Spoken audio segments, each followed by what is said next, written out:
greatest technology that is ever hidden from you is not AI, it's your consciousness. I definitely feel like we're stepping into an age where science fiction is now becoming engineering, and even the best technologists really can't tell us what's going to happen next. AI could do everything and anything better than you.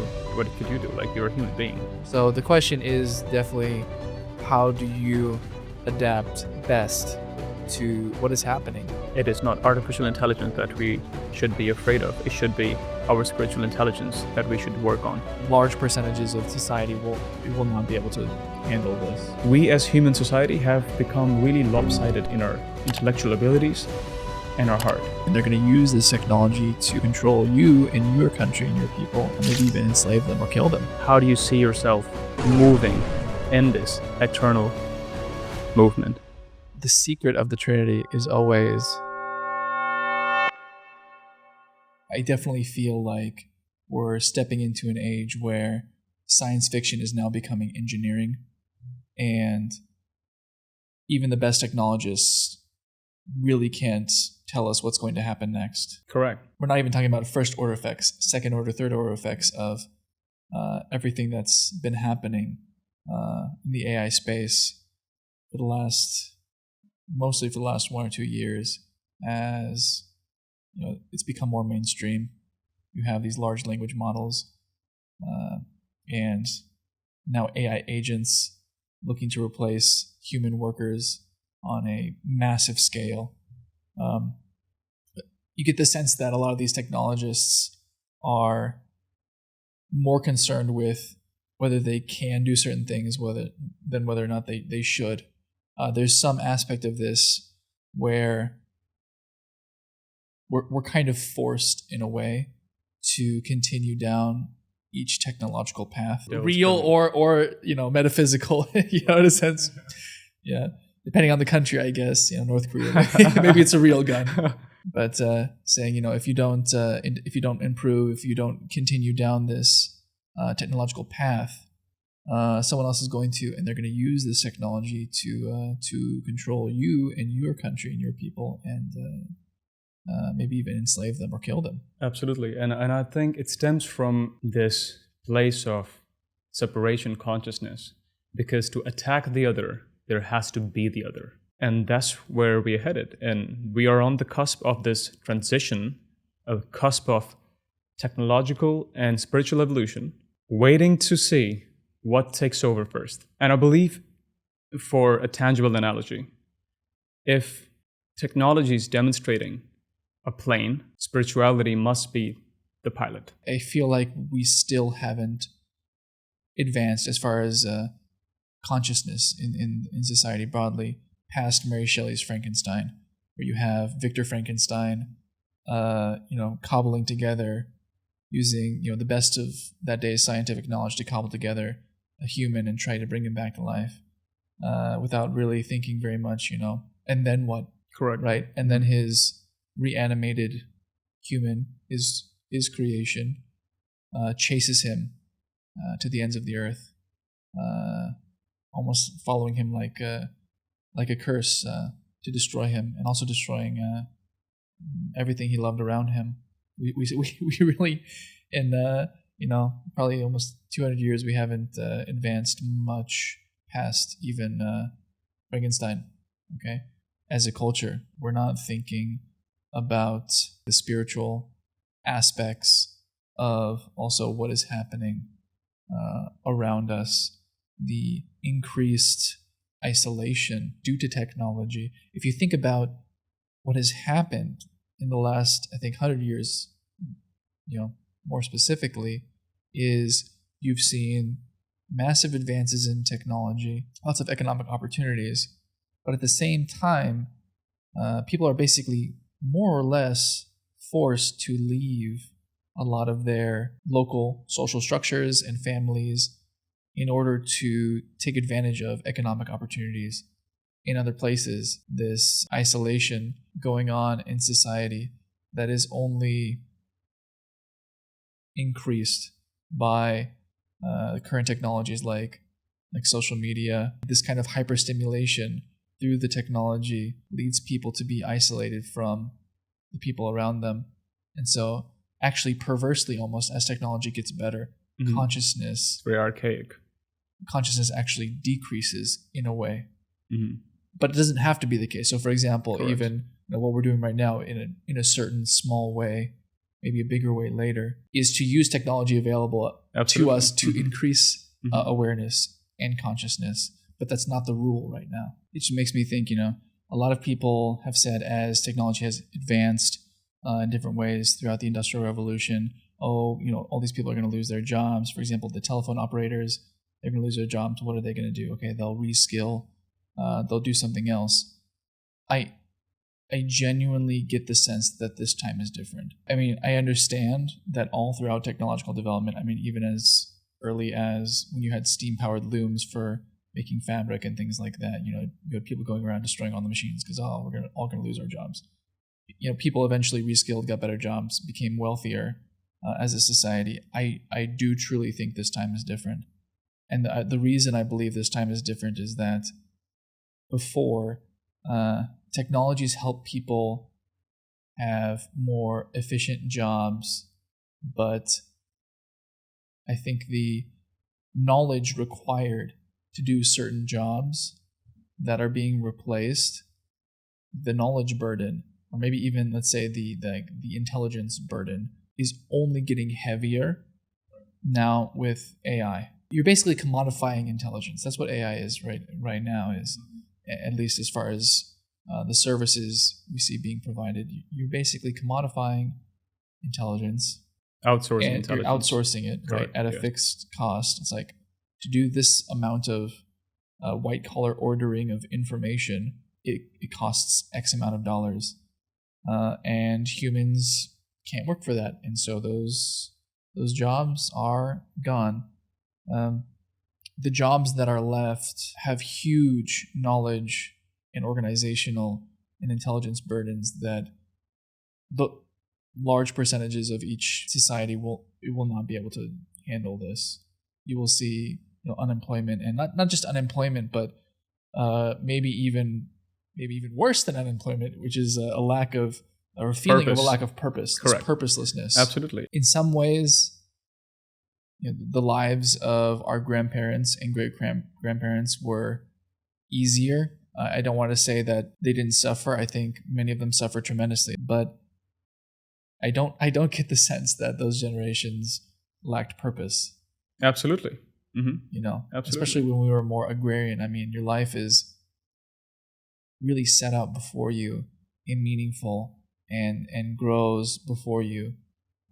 Whether it's the crops or your family, or and obviously there are things like famines and disease, but very little purposelessness. Everything is also very human.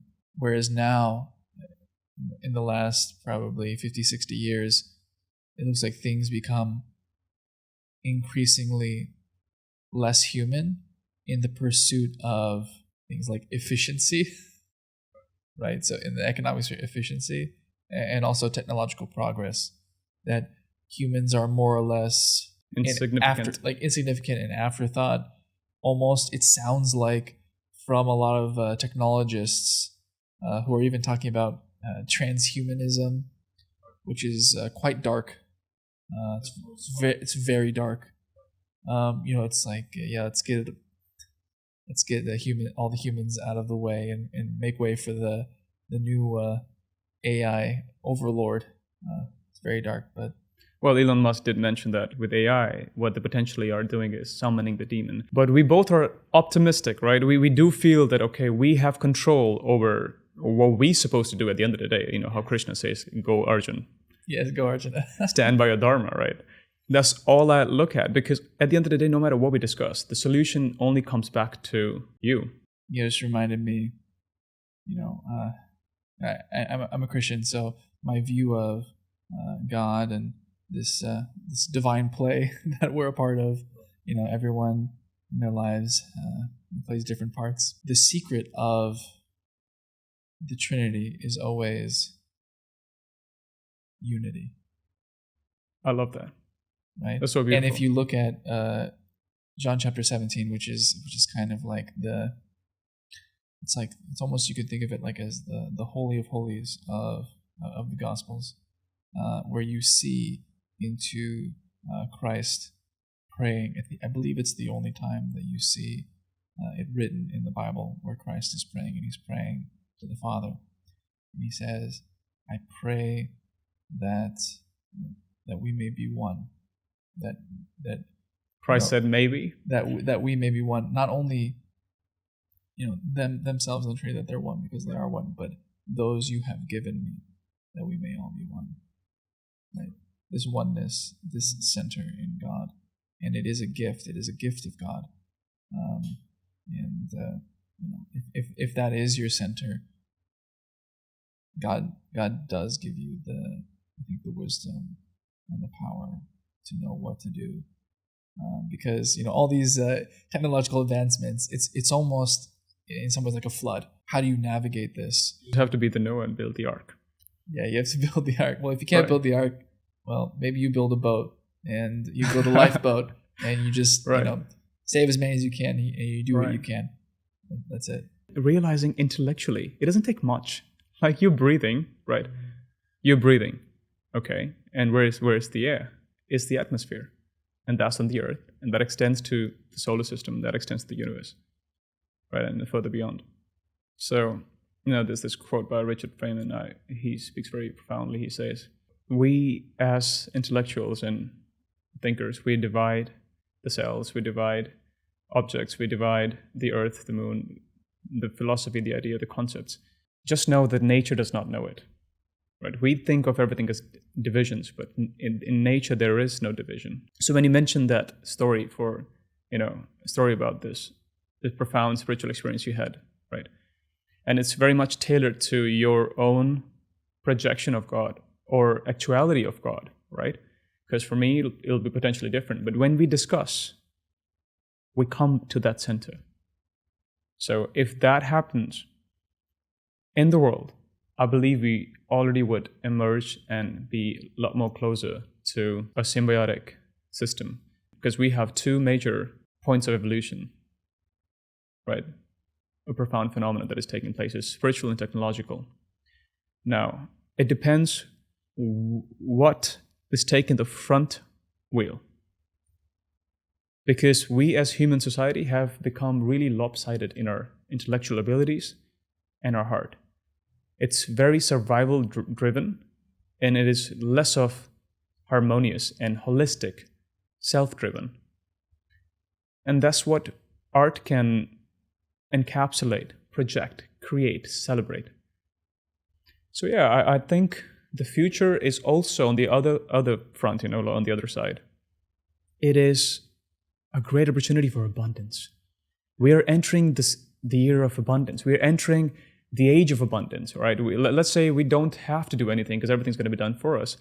On one side, it feels like, okay, I don't know, it's a universal basic income or high income, and there's no privacy, and everything's just super constrained. You live in 15-minute cities, and you don't know what to do, right? You don't have much freedom of thought, and there's thought police, and you have to pay $20 per month so you do not get a projected commercial advertisement in your dream. Yeah, just pure Orwellian nightmare. Right. Like, let's just go both ends, because that's what any genuine intellect must do, right? So that's the one side. And then the other side, we have a society throbbing with deep conviction of unity, celebration of art, and humanness. The human essence has never been more celebrated. It's the most profound expression that we might find that in future human beings are human beings. That's it. What makes you different, right? Because you already would see, AI could do everything and anything better than you. What could you do? Like, you're a human being. You're a being. Artificial intelligence is not a being. This could be your soma. The social media, the smartphone could be your soma. The one that is mentioned in Brave New World. Yeah, exactly. I mean, how many of us, the minute we're bored or we feel some frustration, we immediately pull out our phone and start, looking at something or listening to music. I mean, it's basically soma. But you mentioned art, and it'd be good to get a little bit into that. Art is so important, but what is art? To me, art is one of those things that helps us adapt, because what is art? Art is finding, uncovering important things that are, in a sense, hidden.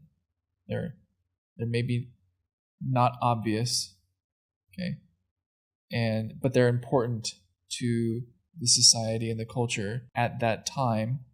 And so what the artist does is, not only is the artist an eye, and the artist sees them while other people don't see them, sees their importance, but also has the eye to arrange that thing in such a way so that other people not only notice it, but also understand its importance and what to do about it. You could almost extend art also into not only understanding what's important that's happening right now, but also what to do about it, how to solve it. Mm-hmm. That's art. Technology is a form of art. Correct. Existence is art. Yeah, like technology to adapt to what's happening is a form of art. And that is going to be only more and more important. We need more artists. Thank you. And I'll continue speaking. I'm just saying thank you, because me being an artist, it's something that is profoundly enriching and has enriched my life beyond expression. Bro, all my knowledge, right? All awakenings, realizations, and I'd say the process of dissolving has happened through art. Whenever I've freestyled all my life, right, I've come to a place where there's no time and I've lost the sense of self. And only then I've given birth to something so profound and ineffable that can change minds and potentially the world. Art is transcendental. Art is transcendence, actually. And honestly, look at the world, look at existence. It's creativity, right? So when we talk about creator, like it says, that's the hand of God, and this is the painting that is painted, and we are in that painting.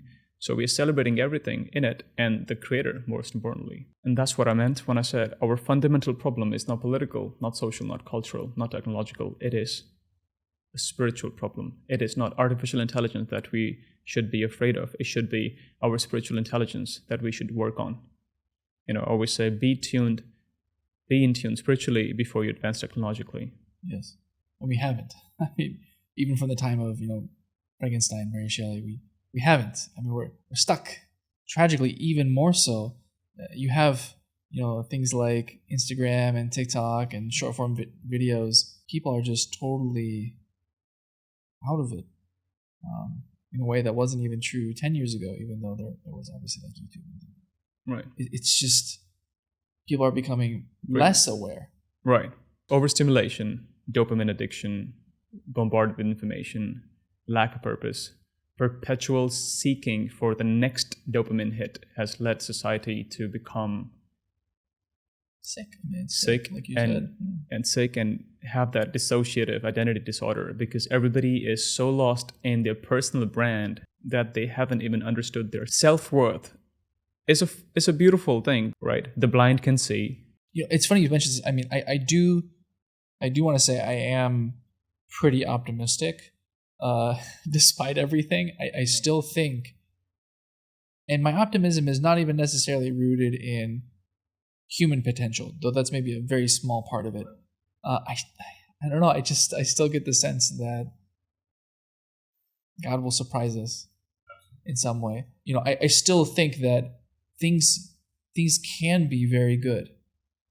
There will still be suffering in the world. There will be still, things can be good. Correct. Yeah. If enough people are just aware of it, of him, and what they should do, I think things can be very good. We have all the tools available to us to treat each other well, to make sure that everyone around us has what they need more than any time in human history. So I don't want to sound, pessimistic in everything that I've said up to this point.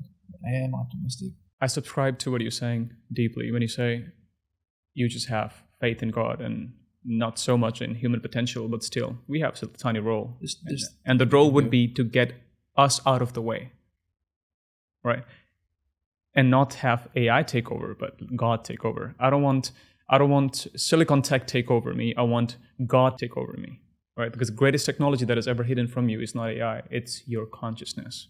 Consciousness sleeps in the rocks, dreams in the plants, awakens in animals and realizes itself in humans.